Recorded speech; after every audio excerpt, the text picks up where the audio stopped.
Welcome to our tutorial on how to turn off push notifications on Twitter using your PC. Let's walk through the steps together. 1. From anywhere on Twitter, locate the circle with 3 dots on the left side of your screen, positioned between your profile icon and the compose tweet icon. Click on it. 2. In the menu that appears, click on Settings and Privacy. 3. This will take you to your Settings menu. Navigate to the Notifications section. 4. Under the Preferences heading, click on Push Notifications. If you don't see this option, proceed to the next step. 5. You will see a blue switch. Click on the switch to turn it gray. 6. Click on Allow.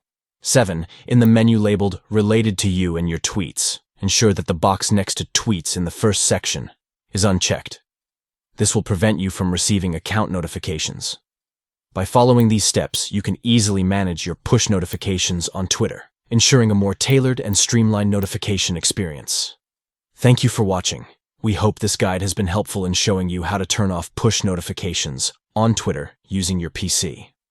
Follow these steps to customize your notification settings and optimize your Twitter usage.